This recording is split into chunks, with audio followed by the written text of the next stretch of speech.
My alarm clock just went off because it's time to get up and stop sleeping on these players in 2025 fantasy football. Today, we're going to cover 12 different players at every position who we think could be late round targets in your fantasy football drafts this year. Now, I want to make sure we name this at the top. You're going to see some of these names and you might vomit when you look at them.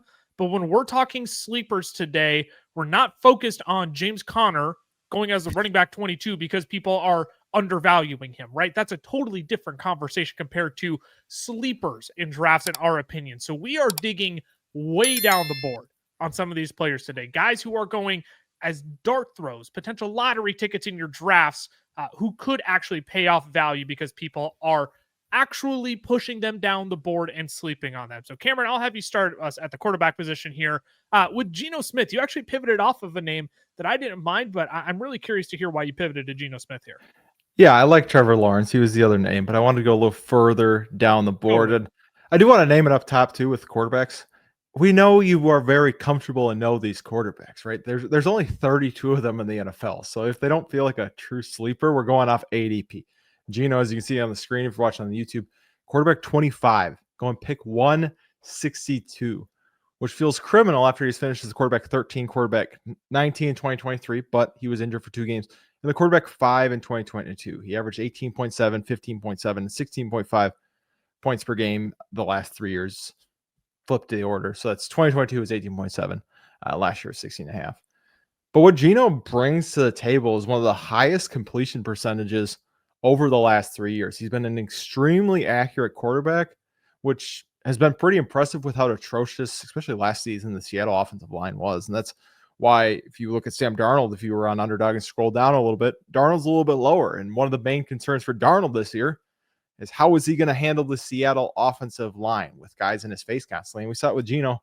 He handled it pretty well. Over the last 3 years, he's been on a 17-game pace for 4,000 yards in each of those seasons. The only reason I say 17-game pace is because he missed two games in 2023. And you know what? This, honestly, with Ashton Jeanty and Chip Kelly, might be the best run game that he's had so far. As long as Ashton Jeanty is who we think he's going to be, right? It probably will be. And so I just think it's crazy to me that he had a really bad season already and was the quarterback 19.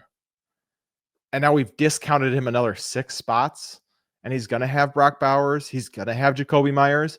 You know, Jack Besh, we're projecting to be decent. We'll see about Jack Besh. Well, like he'll be a factor as what I'm like. There's not just nobody out there, but and then of course Ashton Jeanty in the backfield. So he's got some weapons. It's not like he's going to a place with nothing. So I don't know. I just think we see Raiders gross, not great passing attack last season, and we go we don't love Geno, but it's I don't know. I just think there's a little bit more to Geno than the QB 25.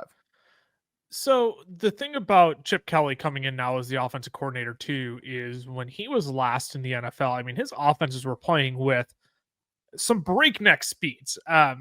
He ended up slowing that down before he decided to go back down to the college level. But if you're concerned about like, well, they're going to run the ball more because Chip Kelly typically wants to run an effective rush attack, totally, whatever, that's fine. But like, I think there's still going to be plenty for Geno and the receivers to eat here as well. Ty, where do you kind of stand on Geno Smith? I could see why people would be sleeping on him. I think quarterback 25 is probably okay, just because I do think, you know, what the bottoming out of this Raiders offense, could be a bottom third unit in the league.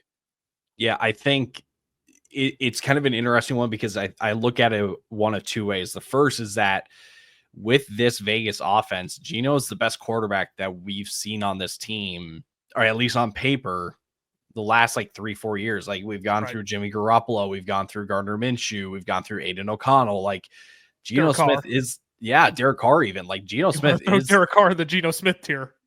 That might piss some people off. Yeah, oof, but like Geno is the best. Whoa. Yeah, like which way? I'm saying better here because I got Geno ahead of Derek Carr. I do too. I know what?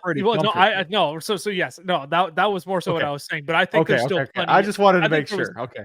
There once upon a time there was a debate where Derek Carr was a top 12 quarterback in the NFL. That's Same all with Geno I'm trying to Smith. say. No. And so I remember that debate, and that's why I was worried that that's what you were saying, is that we were underrating Derek Carr, putting him there. But no, okay. We can move a guy on. I who's just had to retired make versus a sure. guy who's still in the league. No, that's a valid point to stop Yes. at.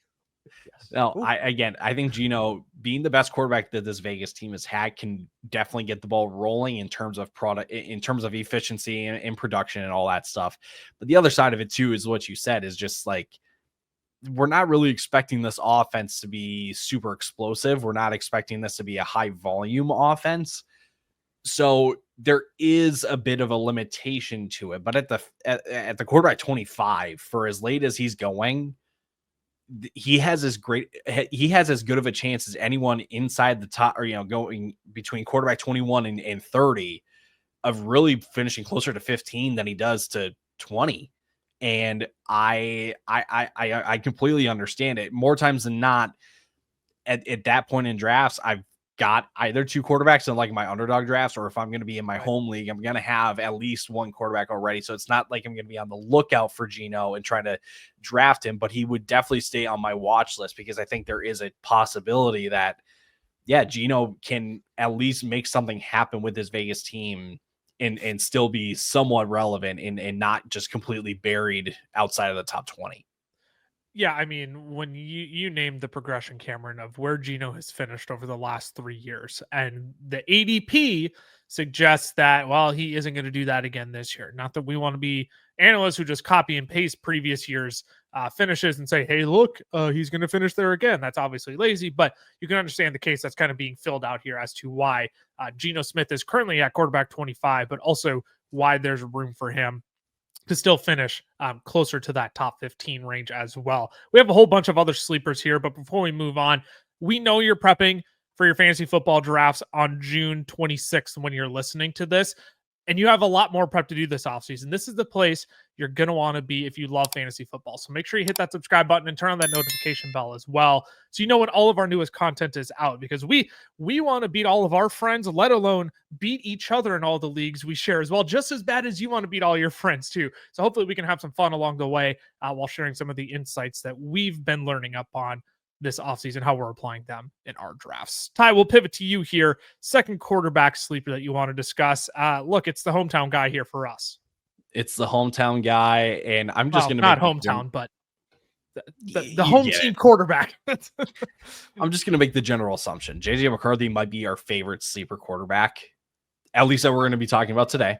Because Lucas, I like yours. I really like yours. Mine's my favorite.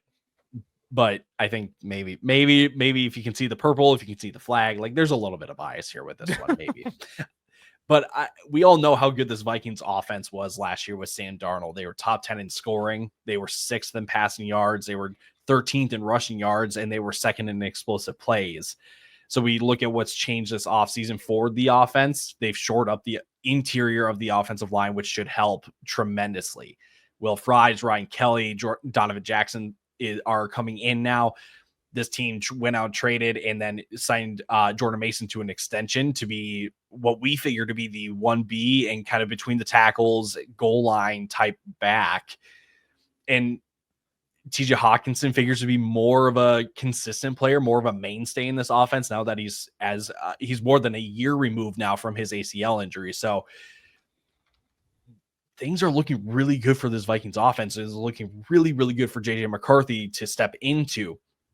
And yes, the defense got better too, which can be a worry to the amount of plays that we could get from the offense. But when you look at Minnesota's schedule this year, 9 of their 14 opponents were in the top half of the league in scoring last year. And you've got teams like Dallas and Chicago that are on the schedule that could very easily make that jump as well into the top half of scoring. So high scoring games, JJ McCarthy needed to throw the ball. And it's not like you're not going to feed Justin Jefferson and TJ Hawkinson and Jordan Addison whenever he comes back from a possible suspension. I just think with the supporting cast that he has, rushing mobility that I think is not getting talked about a whole lot, like JJ McCarthy can move a bit here.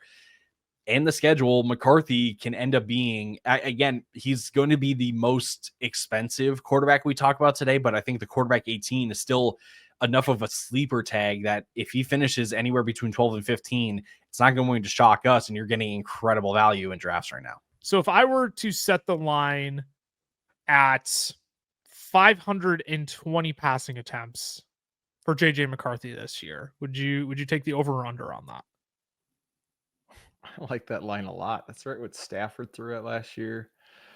I'd probably take I'd probably take I don't even know. Slightly under. I would also take the under on 520. Okay. So you think we're in agreement here. The Minnesota Vikings are going to pass the ball less this year, we think. Because Yes. Sam Darnold last year threw the ball 561 times. Or 545 times, sorry. Combined his completions with his pass attempts. 540. I need a helmet drop for that one. Helmet. So that's a little bit of my concern with JJ McCarthy. It's not that I don't think he needs the volume to be successful. But when we look at Sam Darnold's numbers last year, still finished as, the quarterback 9. What's the pass attempt to efficiency ratio here with JJ McCarthy, where it bounces out that, if we're expecting a bounce back from Jordan Love, if Justin Herbert, just two guys going in the same range, if they bounce back and they're, top 12 options as well, where does JJ McCarthy kind of fit into that picture? So I think the upside case is absolutely there, Ty. I don't disagree at all that JJ McCarthy can fit like a glove in with this offense. I'm just curious to see what the balance of pass attempts to efficiency ratio actually ends up being. Are you a tie on this one, Cam? You really like JJ McCarthy as a sleeper? In terms of flirting with that top 12, I think that's the upside we're talking about here, which, would be looking at where he's going. Quarterback 18 would be, a very good value. The Brock Purdy finish from last year is kind of what I like. 3,800 yards, 20 touchdowns, 12 interceptions, another 323 yards on the ground. He had 5 rushing touchdowns, but you mix that in between passing and rushing. I think that's kind of that would be a very good season for JJ McCarthy this year. Obviously, we saw Sam Darnold come out and we said, if we would have said that last year for Darnold, we would have been that'd be a very good season for him. And then he put up 4,300 yards and 35 passing touchdowns. So I'm not going to say that's necessarily in the range of outcomes for McCarthy, but we do know that you can plug a quarterback in and he can look good in this offense. So I don't know. I think I've started to temper my expectations a little more with JJ, but I do understand the upside that comes with just being a part of this Minnesota Vikings offense. Completely. He's been a riser in drafts too. It was JJ McCarthy and Michael Penix going as quarterback 21 and 22. So clearly the public is coming up on JJ McCarthy as well, pushing him up to the quarterback 18 at this point. I think it's probably as rich of a price point as we're going to get, considering JJ McCarthy hasn't started a game in the NFL yet.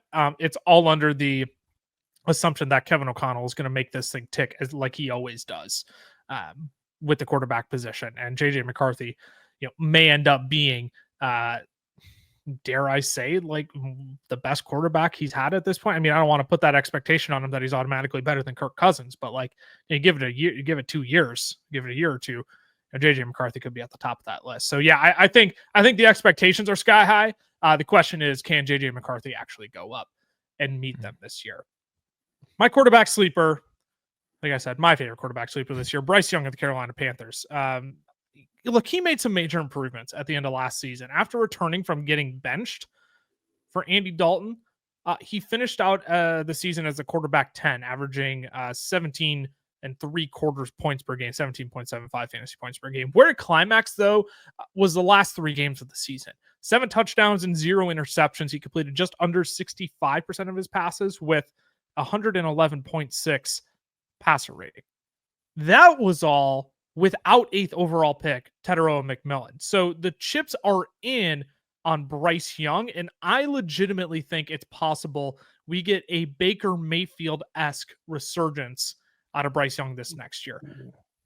Out of all places that I'm pulling a stat, I can't believe I'm doing it from the fantasy football Reddit page, but it was thrown out there. I thought this was super it's super fascinating though. Dave Canales increased Bryce Young's average depth of target by 20.5% from week 11 on last year. Canales did the same thing with Baker Mayfield increasing his ADOT by 26.5% in his bounce back season. So if Bryce Young can put it all together this year, you boil in the rushing upside he possesses as well. I mean, 5 rushing touchdowns over the back half of the season as well for Bryce Young. Like, I think finishing as a borderline quarterback 1 is like sneaky in his range of outcomes this year. Yeah, I mean, the rushing upside helps with Young. I think for when I look at him, it feels a little bit like he's going to go as far as the wide receivers will take him, right? You talk about like that a lot with the wide receivers, but you know, if Tet doesn't have a great season, if Thielen falls off a little bit, if Legette Spaghetti doesn't take, you know, half a step forward, it's just, I just don't know how far he can propel them on his own, right? I think when you talk about Baker, you have Godwin and Mike Evans, right? Bucky Irving emerging. That just can't be understated when talking about him. Was so without Dave Canales, but yeah, continue on. But you know, that's what. Oh yeah, I guess you are correct. But I would just say that just to throw you off. But that all worries me. That's why I do think he can. I just haven't been betting on it quite as much. So I do see where he can kind of come up and get it. I just worry that was kind of a spark at the end of the year. We're going to kind of see a lot of the same moving forward with Bryce Young and just this Carolina offense as a whole.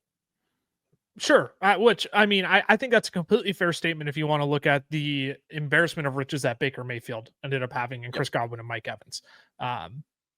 Albeit, you know, maybe not used with 100% proficiency under Dave Canales by sticking Godwin on the outside and less in the slot. But still, I think we can say Mike Evans and Chris Godwin are probably better than the tandem of Tedero McMillan and Adam Thielen at this point in their careers. Ty, in or out on Carolina as an ascending offense in the league, Bryce Young potentially being a sleeper?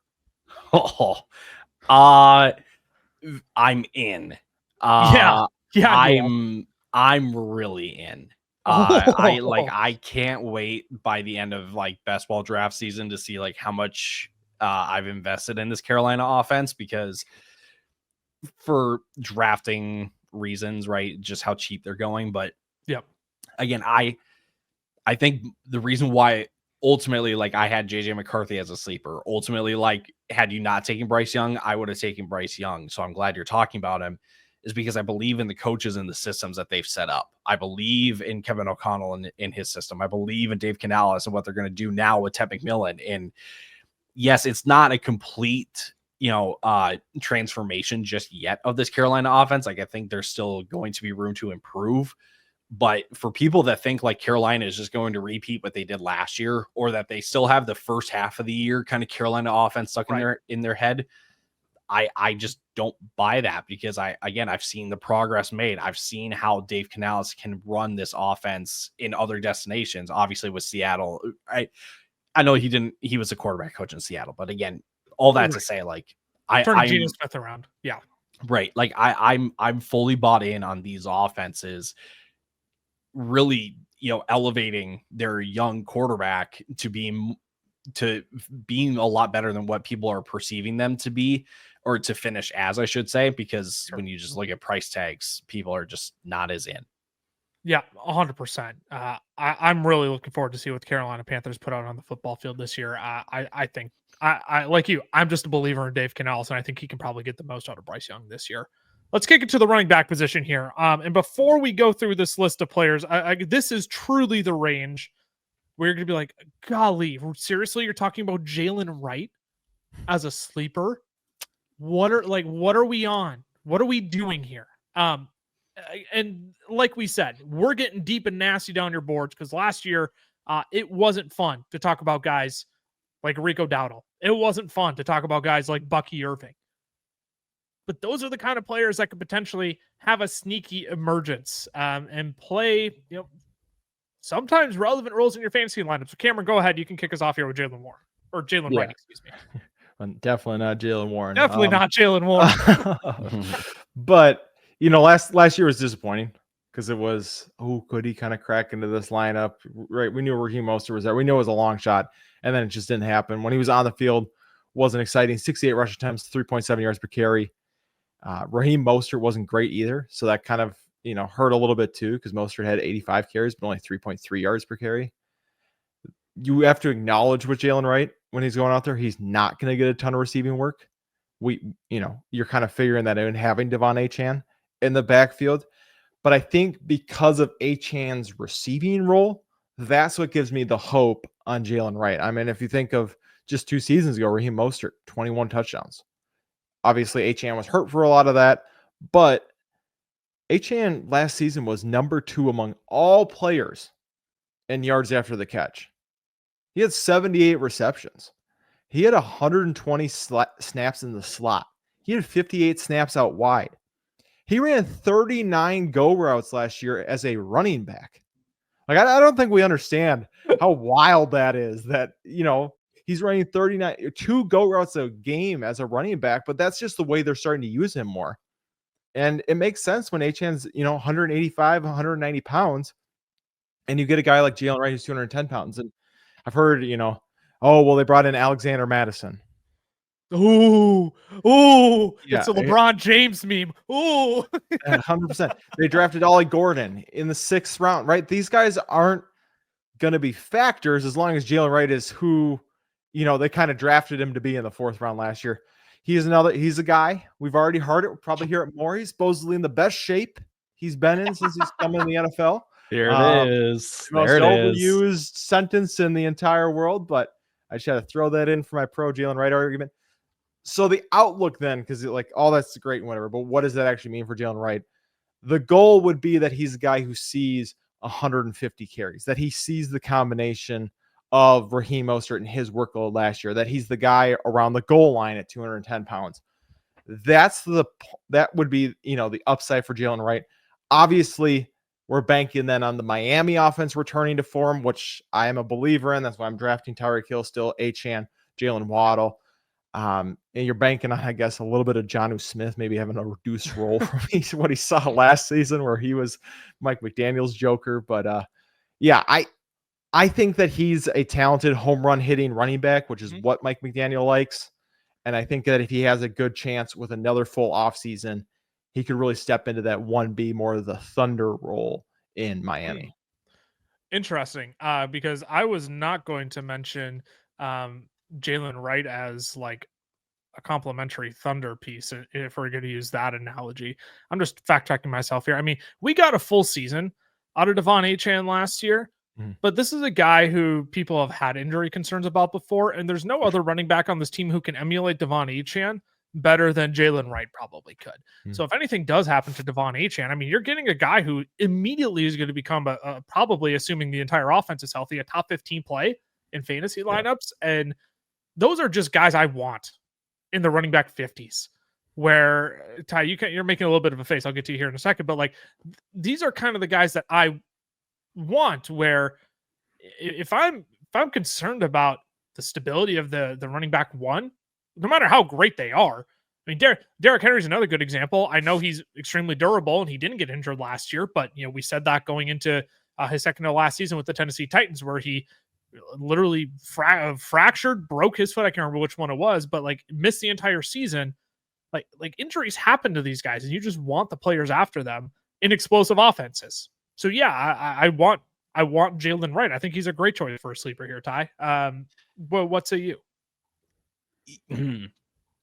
I think the best way to say it is, I'm not sure that it's going to be, again, the Devon Achane and Raheem Mostert backfield that he's just automatically going to get that role. I agree. Yes, there is an open door for more usage just because, again, Raheem Mostert's not in town. The dude has outrageous contingent upside. If anything happens to Achane, like, Wright's going to be the guy to step in. I'm just a little concerned because, again, like, Mostert wasn't very good last year. And so the door was opened last year for Jaylen Wright to kind of take on some more work. And he didn't really do that either. And so he didn't really play. And so that's, I think, why we got a lot of Devon Achane. But again, I think for reasons of, again, yeah, what if the team was seeing something with Jaylen Wright during this offseason?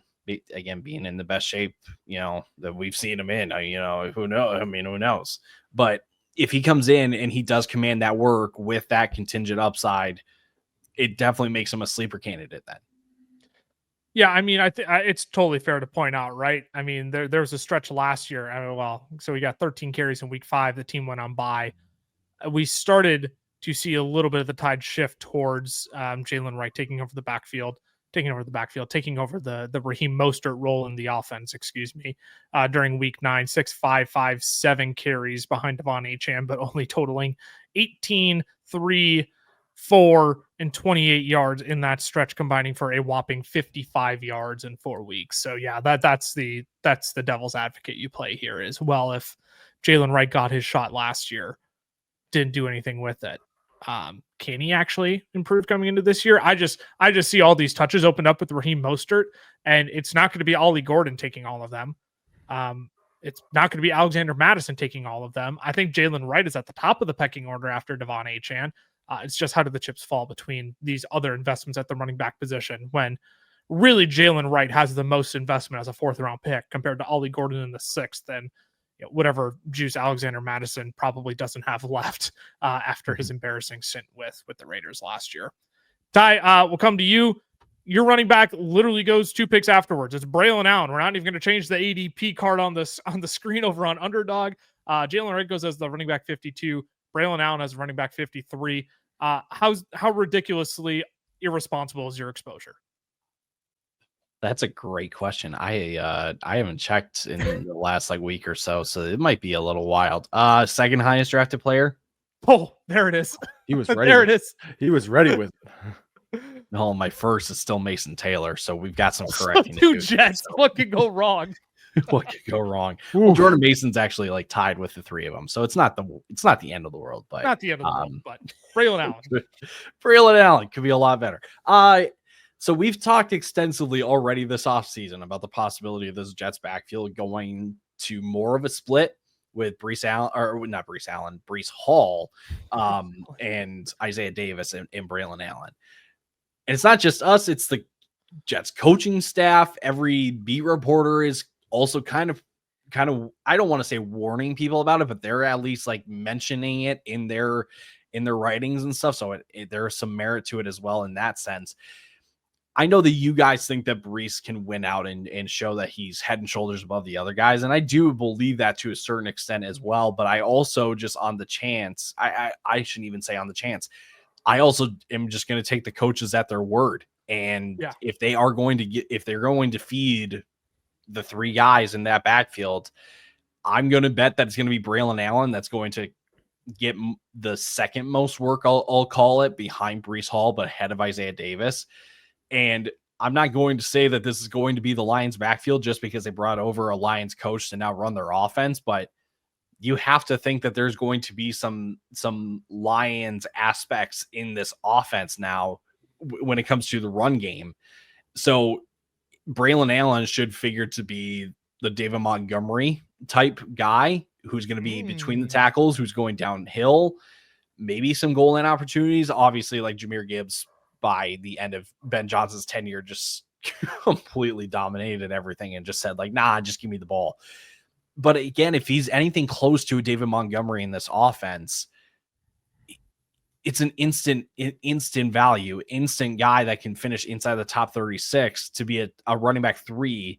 And maybe on certain given matchups, you might be considering him in your flex because you're man, if he gets 12 carries, there's a chance that one of those can end up in the end zone. So I think the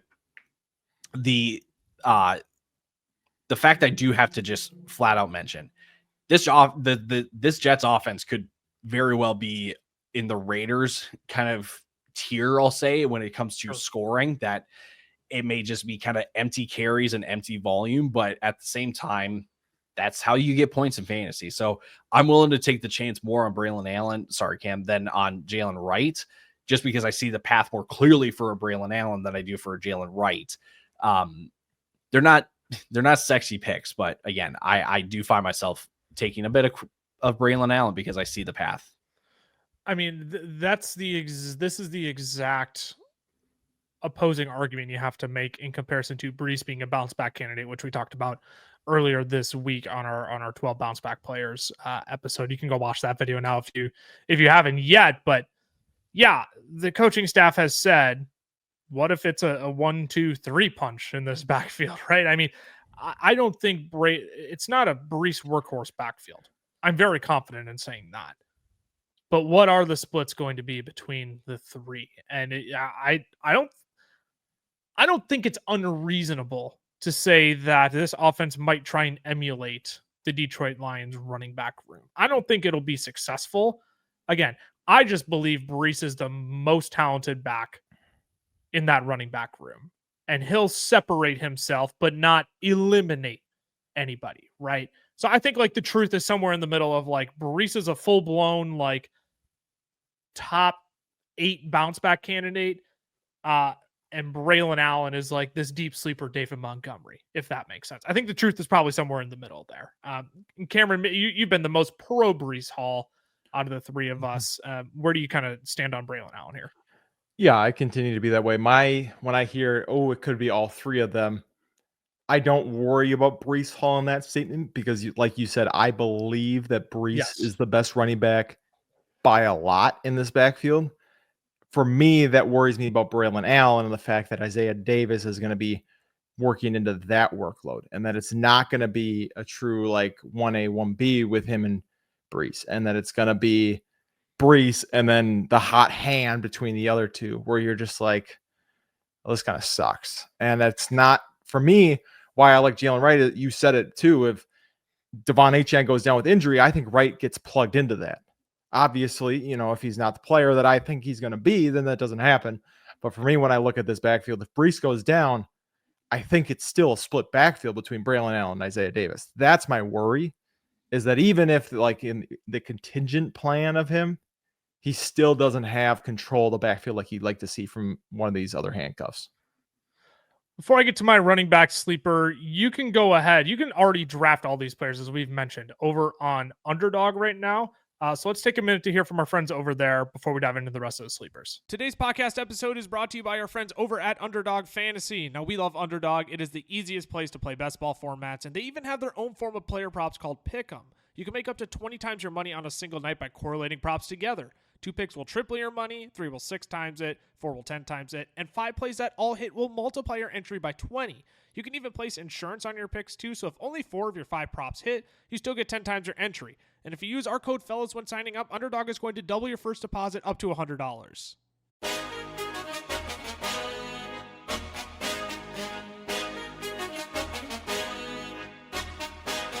Alrighty, we are back. So far, we've talked about 3 of quarterbacks, Jaylen Wright and Braelon Allen as sleepers in your fantasy football drafts this year. I'm going to go we're literally talking about the running back 51, 52, and 53 here. Because I'm just going to go slightly up the board a little bit more and talk about Roschon Johnson. And I feel like my case for Roschon Johnson is really just like an anti-DeAndre Swift case who, like, I'm not even out on at his current ADP at the running back 26. Ben Johnson, during his 3 years with the Detroit Lions, called 1,514 run plays. So let's average that out. Let's say Ben Johnson sticks right around 500 rush attempts this year with the Chicago Bears. Could DeAndre Swift take 50% of the team's carries and total 500 rush attempts this year? Sure. I mean, he had 253 last year on a much higher rush attempt share with the Bears. Let's then assume with those 250 gone, Caleb Williams takes 70 to 75. I mean, he was north of 80 last year, so I think that may or may not be slightly conservative. Debate for another time. You still then have 175 to 180 rush attempts to split between Roschon Johnson and 7th round rookie Kyle Monangai. If you want a thunder to DeAndre Swift's lightning, I just don't think it's going to be the 5'8", 7th round rookie. I think it's going to be Roschon Johnson, who's much better fit for that role, if you ask me. Again, he's in this handcuff range of backs where I actually think he might have the most standalone upside out of any of them going in this. Basically, like running back 42, like starting with Ray Davis, basically going all the way down to like Will Shipley at running back 56, right? I just think Roschon could just have a ton of standalone value. Like, I wouldn't be surprised at all if DeAndre Swift only gets fed 235 carries this year. And all of a sudden we're looking at Roschon Johnson at the end of the year with like 145 carries and like 6-7 touchdowns because he's going to be better around the goal line. Like, I just don't think that's unreasonable. And yet apparently DeAndre Swift is just going to be the bell cow. You know, when you look at guys like Breece Hall going at the running back 13, Devon Achane going as the running back 7, like it just doesn't compute in my head when it seems like Roschon Johnson just has a ton of standalone value. Yeah, I think so. I've felt the same about Roschon as I have about what's his name, Braelon Allen. But I think what I'm starting to come around to is the difference is Ben Johnson has already shown the willingness to stick to this 2 running back plan with Swift, using Jamal Williams when, Jamal Williams is barely averaging 4.1 yards per carry, and DeAndre Swift fully healthy either, but yeah. But I mean, Swift is still 5.5 yards per carry and didn't even see 100 carries in 14 games. So, like he's shown this willingness to do that. So that, like you said, I don't see Kyle Monangai. Yep, there it is. So, I don't even see him as a true threat. That's why I haven't even learned his name yet, or learned how to pronounce his name. And so I do think he has a chance to push into that. Obviously, it's okay. I mean, he didn't look great last year, so are we going to get enough of a bounce back where that even matters? You would assume last year's such a scrap with Shane Waldron. Yeah. I don't want to make excuses, but yep, that whole offense was terrible last year under Shane Waldron. So I see the vision. I just worry about the play from the player. That's kind of where I'm at, which makes sense with all these sleepers. That's kind of what it comes down to. So I probably stop using that as the excuse, but that is especially with Roschon and Braelon for me. Well, but I mean, like, that's also why we're having these conversations, right? Where it's like, we're not going to sit here and just talk only positively about these players. Yep. We want to give you like the full scope in which these players are within the reality of, but there's paths, and we're trying to explain the paths that we see. We're not saying they're going to be automatic home runs, but Ty's like, I don't know, I might not be there for Roschon, but I mean, Ty, you and I talked about DeAndre Swift and Roschon Johnson being good values in drafts. So where are you at on Roschon? Have you changed your opinion on how this backfield kind of shakes out as you've done more projecting? Yeah, I agree with Cam in the sense that, like, how he sees Braelon Allen and Roschon Johnson is the same. I see Roschon Johnson like how he sees Braelon Allen. Sure. And I think the difference for me is that I've got more confidence in Braelon Allen over Isaiah Davis than I do with Roschon Johnson over Kyle Monangai. And maybe that's just me as someone that wasn't very high on Roschon Johnson when he came out. I just have never really thought that he was good enough to be a number 2 guy. Like, he never can thought be he's been a league winner. No, not really. Which is not what I'm saying, by the way. No, that's not what we're saying at all. But Roschon Johnson last year, of all running backs with 50 or more carries, he was bottom 5 in missed tackles forced per attempt and yards after contact per attempt. So he's not super efficient. So maybe I can see a path or I see a way where at the beginning of the year, it is Roschon Johnson as just kind of the guy that's been here before that gets kind of the early starts of the season with the carries as the David Montgomery type or as the number 2. But then by season's end, it could be Monangai. It could literally be somebody else. It could be like Travis Etienne if he gets traded in the trade. Who knows? Reckless speculation on that one. But again, I think my opinion of Roschon Johnson, the player, isn't as high as some of the other guys here.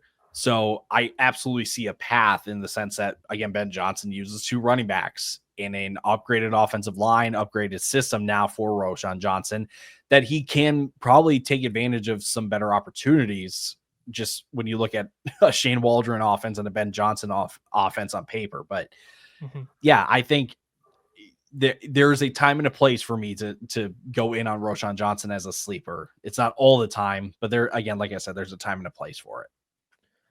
I wouldn't be surprised at all if Roschon Johnson comes out of this season with like 7 touchdowns, and all of a sudden, he gets boosted up to like the running back 30 to 35, and we're just like, well, yeah, he hit your lineup 3 times this year because he put up 12 fantasy points and he ended up being a top 20 running back on or top 25 running back, excuse me, when a bunch of teams are on bye, right? Like you can create these scenarios. So let's create some more scenarios with the wide receivers. Cameron, I'm curious to hear your Michael Wilson case here, because when you put him down in our doc, that one I admittedly did throw up in my mouth on a little bit. I'm not gonna lie, and it's not because I don't like Michael Wilson, but wide receiver 75 currently over on Underdog right now, 181 overall. Like this is, it's not the deepest we're gonna go today, but I think it's the second deepest player we're gonna talk about. Yeah, I mean, part of it is I feel like every time we do these, people are like, "Oh, it's not very deep. It's not." So I tried to get a little deeper for you guys. Screw y'all. Yes, I tried to get. My thing with Michael Wilson is I project this Arizona offense to bounce back a little bit. I understand it's the same coordinators, but I expect Kyler to bounce back a little bit and run this offense a little better. And really, when you look at the third option in the receiving game of this offense, it's him and Zay Flowers, with the understanding that, hey, a majority, or not Zay Flowers. I was going to say, I'm like, hold on. I said, like, hold on. Did I miss something you were saying there? Like, it was just a crazy trade, just happened today. But we're mixing up names with everybody today, man. Maybe people don't want to sub to us. Yeah, it's because we're just talking about players that nobody's ever heard of before. But so what happens when you get so far down the board, you just forget who you're talking about. I mean, nobody like that guy that who's Miles Sanders? Yeah, Aaron Rodgers. I've never heard of him. So I think like he's got a real shot to continue as the third option in this offense. 81% snap share last year, 22nd in route participation. He was top 30 in slot snaps. He only had a 15% target share, 23% air yard share. So he was involved in this offense. Obviously, did it lead to much for fantasy? Not really. But if we continue to see him take a step forward, if this offense takes a step forward and he can stay in that slot role, I do think that there is, a path for him getting up towards flex consideration. I don't think he even breaks into like wide receiver 3 range. I think he's like that. Maybe he'll crack top 40 wide receivers, but if you're taking him at wide receiver 75, again, that's what you want to see, right? That's what you're hoping for at this point. You're not hoping for a guy who's going to be a wide receiver 2. I'm not telling you that's what you're going to get with Michael Wilson, but I think the opportunity is going to be there where if the offense takes a little step forward, he takes a little step forward, we could see that top 40 play for Michael Wilson this year. Well, which I mean, if you're asking for top 40 return on wide receiver 75, I mean, immediately, right? That's an instant cash, right? You automatically got a value here. My question, I think, and you can give like a quick little response on this, Cameron, is like, what is this offense bouncing back look like for you from a Kyler Murray perspective? Because I think, like, looking at Drew Petzing's tendencies in the passing game since he took over in 2023, I mean, 2022, the Cardinals threw the ball 664 times. Drew Petzing immediately cuts that down by 110 pass attempts and hovered right around the same number again last year. So we're talking about an offense that's probably only going to throw the ball 550 times. And there's just only so many ways you can slice that pie, I feel like, to get Michael Wilson enough touches to be a fantasy relevant piece. No, he was 9th in attempts last year. So obviously, you factor in some of the players who missed time, totally. And it probably ends up being about 12th, I think, is what they were finished as in the league in pass attempts. For me, it's, he was only around 7.1 yards per attempt comparatively, or I guess that's actually, never mind. What was I thinking? That is about average for Kyler Murray in his career. I think for me, it's just more of the scoring is what I think is going to come up. Last season, Kyler only had 21 passing touchdowns, which again is pretty decent for Kyler. But I think just watching Kyler, he didn't quite look like he was on the same page with everybody out there, except for Trey McBride, really. I mean, he was the only guy that I felt like looked the part. So I don't know. I don't have, this sounds really bad, I don't have a stat to back that up. Well, I mean, but just from any time I watched Arizona football, which admittedly wasn't as much as other teams because I didn't want to throw up in my mouth a little bit every time I did, but they never looked like they were a fully cohesive unit that all were out there, making things happen every time. So I think Kyler's still got a little ways to go back from that ACL tear as well. So that's what I'm looking forward to. Obviously, you could tell by my response there are a ton of speculations. So, but this if is you why disagree, we also, I understand. well, this is also why we sit and project, right? Because we Yep. all have different expectations for these offenses. And so when our individual projections come out in our draft guide, which will be dropping June 1st, you'll be able to get our firsthand opinions on all of these offenses, how they're going to change, how we think they're going to bounce back or take a step backwards as well going into the 2025 season. So, Ty, we've already talked about the Carolina Panthers offense to maybe keep us clicking here. I'm just going to kick it to you because our man Legette Spaghetti here is the sleeper wide receiver you want to bring up, and I actually really like this one. Because I told you guys what my exposure is on Braelon Allen. Legette is a top 5 wide receiver in exposure for me so far. I like that. I don't mind that. I look, the arrival of Ted McMillan is really going to propel this Carolina offense forward. And it couldn't be any more beneficial for a guy like Xavier Legette, who definitely did not live up to whatever hype there potentially was, because Legette was like back end first round, like the 32nd pick of the first round, in the 24 draft. So maybe not the most hype compared to Marvin Harrison Jr. and Malik Neighbors and a Brian Thomas Jr. when you're in that draft class. But again, people kind of pegged Legette to be the number one guy in this offense because everyone seemed to be either out on Carolina's offense or expecting Adam Thielen to regress in some ways because old man Adam Thielen just can't seem to quit just yet. But Ted McMillan coming into this Carolina offense means that Legette will move back more into his more natural role, which is also on the outside, but is not on the line where he has to win more vertically and play against a lot of press and man coverage.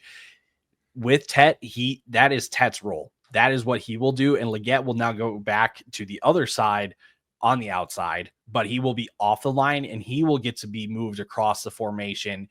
And hopefully in that way, get set up for some more designed touches. So a lot more screens, a lot more quick looks than what he was asked to do while he was playing the Tet McMillan role is what I'll call it from here on out. But yeah, I get that Legette's rookie season wasn't the greatest, but I'm expecting year 2 to be a lot better because it's going to be a lot more familiar. Year 2, obviously not his rookie year.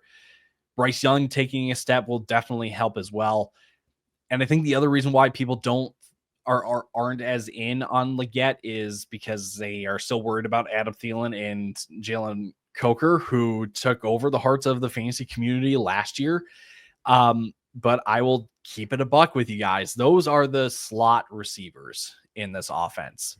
Thielen played in the slot 75% of the time last year. Jalen Coker played in the slot 64% of the time before he was moved out wide in the second half of the season after the bye week. That's like the crux of this argument. Legette went to X in the Ted McMillan role second half of the year. Jalen Coker went out wide, and that's when we got the Jalen Coker experience. So if Coker and Thielen are in the slot, Legette goes outside and can get moved around a bit into his more natural role, and McMillan can be on the outside. That's what's going to make this offense move forward in terms of the passing game.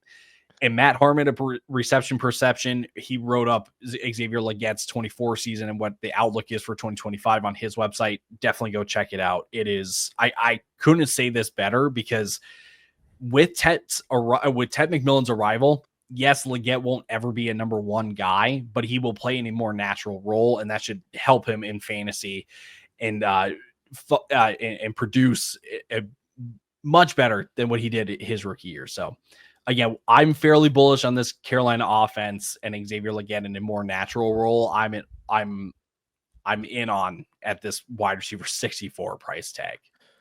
Yeah, when Xavier Legette was playing the Z compared to the X in this offense, where's the number I had here? 57.3 PFF receiving grade and only 0.96 yards per route run. Or excuse me, as the X receiver, those were his stats when they put him in Z. 64.3 with 1.48 yards per route run. So yeah, he's going to thrive much more as the Z in this offense and not as the, as Matt Harmon kind of coins, right? The sacrificial X for the offense, right? Let Ted McMillan play the X role and do what he's good at. Let Xavier Legette play the Z role and do what he's good at there. Any icing you want to put on the cake here, Cameron? Yeah, I feel honestly the same about him as I do about Bryce Young. I understand I don't think it's a bad bet here. I'm a little more pessimistic on this Carolina offense as a whole, just taking a step forward. That's what it comes down to. Obviously Tet's going to be the one. I think Legette's going to be the two. It's just I don't know how good the offense is going to be.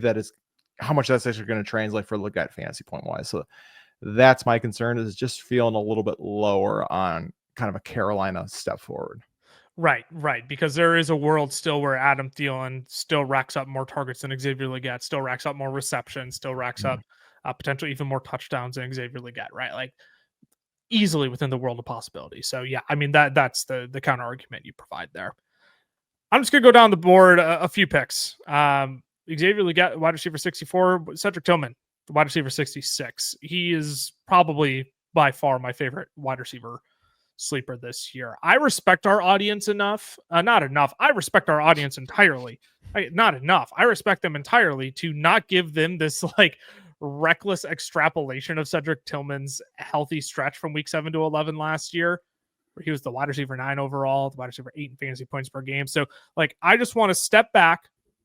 Let's talk ball instead. All right. If you turn on the film, what you're going to see is that Cedric Tillman can actually play and succeed as an X wide receiver in an NFL offense. You saw him utilized over the middle of the field on slants and digs, and maybe even more notably, it's not that he was just utilized in those routes, but he was able to rack up a good amount of yardage after the catch too. Much better in the yak game than I expected. I'm not going to sit here and tell you he's like the next big breakout wide receiver, because dude, it might be Dylan Gabriel throwing him the football. Like I can't, I'm not going to promise you anything with the unknown of this Cleveland Browns quarterback situation, but Judy and Tillman, they were tick for tack over those 4 games during that stretch. And they're being drafted 84 spots apart and 27 wide receivers apart. Like, it's probably Judy and Njoku and Cedric Tillman as the passing game options here. I just think there's some wide receiver 3 juice here to be squeezed for your fantasy team. If this is a Cleveland Browns offense, I'm not going to say they're going to be playing from behind, but screw it. What happens when we get Flacco for 12 games this year? Cedric Tillman, like, seriously, might end up being a wide receiver 3 for your fantasy teams, and you're drafting him as basically your 6th or 7th wide receiver. I get what you're saying. Quarterback position. Oh, that's the counter argument. It is. I acknowledge that. I mean, I struggled with it with Tyler Shuck, and we're just talking about Chris Olave as the one option. We're talking maybe Shedeur Sanders or Dylan Gabriel this year, with Cedric Tillman as the 3rd option in the offense. That's what worries me, is especially as a Judy truther. Well, that's really what this is. You just led with that to dampen the blow of I'm a Jerry Judy truther. I am. And After I was the original Jerry Judy truther and hopped off the wagon. Except I hopped on at the right time, and it's been phenomenal. But have fun riding your high for like 5 weeks this year. Hey, you know what? It's going to be a good 5. Actually, no, it probably stuck to be a terrible 5 weeks this year, but it was good 17 weeks last year. Anyways, that's just my concern. Is I get it. I do think he's gonna look decent. I just don't know if it's gonna be worth it on this Cleveland offense. All right, Ty, where's the truth in this? Because clearly I'm much more bullish on Cedric Tillman. Cam is definitely more bearish.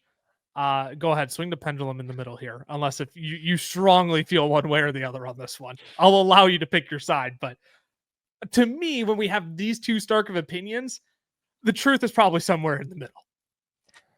So, can we get Joe Flacco for 17 games? Because if we do, Jerry Judy and Cedric Tillman wheels up. Be some of the best values in drafts right now. Again, I this Browns offense, I'm going to lump in with the Raiders. whatever other team I lumped in with them as well, but not super high scoring, but volumes of play and just volume in general will ultimately keep these guys relevant. Cedric Tillman went on a tear last year before he ended up getting hurt. I think when you look at this offense, like you said too, it's Jerry Jeudy, it's David Njoku, Cedric Tillman. That's it. Yes, they signed Deontay Johnson, and it has been going all over Twitter. The guy can't stay hot, can't stay warm in any kind of weather. 41-degree weather and you're ice cold, buddy. Just go retire and go live in Florida then. Like, don't force yourself on a football field then. So again, I think there's a path for Tillman to, I don't want to say better or best what he did last year, but if he can put up to what he was, or put up similar numbers, or at least what he was on pace for, like you said, he's going to find himself closer to 40 than he is to 50, closer to 60. So I do like Cedric Tillman a fair amount as a sleeper. You just do kind of have to pace yourself a little bit because, again, this isn't an offense that you want to be extremely invested in. I want to play a quick game before we kick it over to the tight ends. Can you, outside of Deontay Johnson, can you name me the next 3 wide receivers after Jerry Jeudy and Cedric Tillman? Not name Deontay Johnson. There's 3 more. David Bell still on the team? David Bell's still on the team. He's the gimme.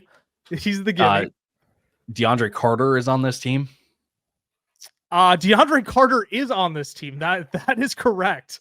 And Jamari Thrash. Jamari Thrash. Yeah. Jamari Thrash. Other acceptable answers would have been Michael Woods II, Caden Davis, Jalen Gill, Luke Floria, Gage Lavradane. I would accept Harold Fannin. And Keyshawn Johnson. And not the Keyshawn Johnson you're thinking of. That one might be better. All right, let's wrap it up with some tight end talk here. We'll buzz through these, Cameron. Look, I think this is like every year we talk about this player as a tight end sleeper. Every year it ends up panning out to some extent because it's just not a sexy pick. But Hunter Henry always outperforms ADP. No, he's definitely not. But last year with Drake May, week 6 through 17, tight end 11. Only 7.8 fantasy points per game in half PPR, so it's not like you were like, woohoo, tight end 11. Didn't break the bank, yeah. Yes. But, it was still tight end 11. Obviously, you're bringing in Stephon Diggs, Travion Henderson, Kyle Williams this year, so there's more target competition than whatever that they were putting out last year, which was a little bit abysmal. However, I think that offsets a little bit because with Drake May, he only had 2 touchdowns. I think because you're bringing in these other weapons, you're going to be in positions to score more often. And among tight ends, Hunter Henry was 7th in red zone targets last year. So Drake May was trusting him in the red zone. They just weren't down there a ton, and he just didn't have, the same opportunities to score. And I think that kind of swings the other way. He was 9th in slot snaps among tight ends.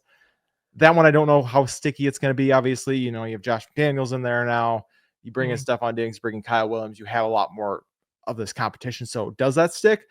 But I think that's at least a good, sign going into the year of, hey, he has at least in the past performed in the slot and done well out there. So I think he's just going to be a solid option. I'm not going to call him a league winner or anything like that, but I think he's a guy that if you punt on tight end, he's somebody that I'm going to be targeting, especially on certain weeks on the waiver wire. Right. I was going to say there's a 4-week Hunter Henry craze every single year. And it doesn't come within the first 4 weeks and it doesn't come within the last 4 weeks. So that gives you like 8 games to figure out, all right, where's my Hunter Henry craze this year? And I think it's going to be the exact same thing. I like that you brought up Josh McDaniels because I think that's the other point here is you now have an offensive coordinator who has worked with literally like all-time tight end production. And now please return on your listening ears. I did not just call Hunter Henry Rob Gronkowski. I think you did. Hey, you know what? Go ahead, clip me then. You can say Rob. At this point, you can create an AI like video of me calling Hunter Henry Rob Gronkowski. That'd be is that 87? Is he wearing 87 in this photo? I guess it's better to call him Gronk than Oh, the other yeah. tight end that was there. So I can't believe I bid for that. Oh man, is that a party cup in his hand too? You can't really see it going off the left side of the screen there. Might be Gronk in that photo. But no, I'm with you here, Cameron. Hunter Henry, tight end 21. Look, he's going to end up finishing as probably a top 15 option this year. That's what Hunter Henry does every year. It's just what he does. It's not a sexy option. It's not a fun option. He's not a big breakout candidate, but he's a guy where it's like, you know what, he'll give me 5-6 weeks of production this year, and I can utilize that. And he may, on the off chance that this Patriots offense takes a colossal step forward this year, maybe we are talking about Hunter Henry as a top 10, 12 guy at the end of the year. I think that's best case scenario we're looking at. Ty, the deepest pick we're talking about here in drafts, frequently undrafted in 18-round best ball drafts over on Underdog. Talk about Hunter Henry as Rob Gronkowski. How about Tyler Conklin here? Yeah, seriously. Oh, the first thing I wrote on my notes. Tyler Conklin. Yes, sir. First we got to start off with the obvious. He's got the coolest and best name. Yeah. It passes the Matthew Berry test. Boo, boo. No, it's for Tyler. Why are you booing my name? That's not nice. Terrible reason to like a player. What? That's not the hard-hitting analysis we need. What? I agree with it. So, yes, it's 2025. We're talking about Tyler Conklin. Yes, we are talking about yet another Chargers tight end, because if y'all remember, someone was hot and bothered by Will Dissly at one point last year during the season. So, hey, look, sometimes lightning strikes twice. What can you say? Look, Tyler Conklin might be the tight end one on this Chargers team. And I know that they didn't target the tight end super often last year. And this Chargers offense wasn't one of the high volume passing offenses. But Tyler Conklin, he was top 10 in routes last year. He was top 20 in targets and receptions every year the past 3 years with the Jets. And he was, sorry, I forgot to mention this. He was top 10 in routes the other 2 years when he was with the Jets. So, yeah, the money kind of points to Will Dissly, because Tyler Conklin did not sign for much money here, but the guy has been productive just on a really bad offense. So it hasn't really been remembered. But Tyler Conklin, look, for the tight end 33, he is going ahead of Will Dissly. I say he's the tight end one on this team. And I'm expecting this Chargers offense to take another step forward from what we saw last year. You got an improved run game. You brought in Trey Harris to kind of complete your wide receivers, or your starting wide receivers at least. I just think Tyler Conklin, for an 18th round flyer right now in underdog drafts, why the heck not? If you're going to punt on tight end and you're going to kind of bank on a Dallas Goedert at tight end 15, a Jake Ferguson at tight end 17 as your tight end 1, take a flyer on Tyler Conklin in the 18th round for a guy that can be the tight end 1 on this Chargers team with Justin Herbert in an offense. Again, like I said, I'm expecting it to take a step forward and be one of the more efficient offenses in this league. I just don't know what this tight end split's going to be. That's seriously what it is for me. It's going to be 100% Conklin and 0% Will Dissly. What's the difference between Will Dissly and Tyler Conklin? I don't want to be Tyler Conklin was top 10 in routes and top 20 in target. I'm kidding. I was going to say that. I was concerned about that, but I that's what it comes down to for me, is I just don't know what the split's going to be there. So could Tyler Conklin end up being a sneaky top 20 option? Now, I'm not going to write that off, because what if he is just flat out better than Will Dissly? But could I also see Will Dissly just outplaying Tyler Conklin this year? I could absolutely see that as well. So you just don't have that same concern, which with a guy like Hunter Henry, which is why he's going 12 tight ends ahead of a Tyler Conklin. Kind of where I sit on Tyler Conklin. I like the shift in offense. I like the opportunity with the Chargers. Just don't know if he's actually gonna capitalize. Yeah. Go ahead, Cam. All I'll say is he had 3 seasons in a row with 87 targets, then fell off a cliff and only hit 72 last year. So I just don't know. Fell off a cliff. But you did ask the difference between him and Will Dissly. It was 1 reception last year and 32 yards. That was the difference between the two of them. So they are the same. Except Conklin's got cool tattoos, so maybe they could have extra advantage. And he's got a cooler name. So I mean, it's if we're hard hitting, I think maybe we have to give him the benefit of the doubt for that. Well, I didn't think that Will Dissly played with a Devontae Adams and Garrett Wilson and an Aaron Rodgers problem last year. He played with Ladd McConkey and Quentin Johnston and Josh Palmer. So pretty much the same thing. Just this is even a battle worth fighting right now. Like we're gonna sit and debate Tyler Conklin like his life or death out here. I'll just bring it home with Pat Freiermuth. Yeah, I mean, look, wrap it up. You also want to do that again? You can Arthur Smith. You can go look and see that Pat Freiermuth finished as a top 10 tight end last year in fantasy football. Finished as a tight end 13 in fantasy points per game. A majority of that production did come after the team's bye week, posting 5 top 10 finishes at the position in the team's last 9 games. I can't believe I'm going to say this. Dare I say this year is an even more advantageous situation? We've said that for the past 3 years. No, but say it. I just look at the receiving options after DK Metcalf. Calvin Austin, baby. Pretty slim. Roman Wilson, anybody? Roman Wilson. I mean, Robert Woods.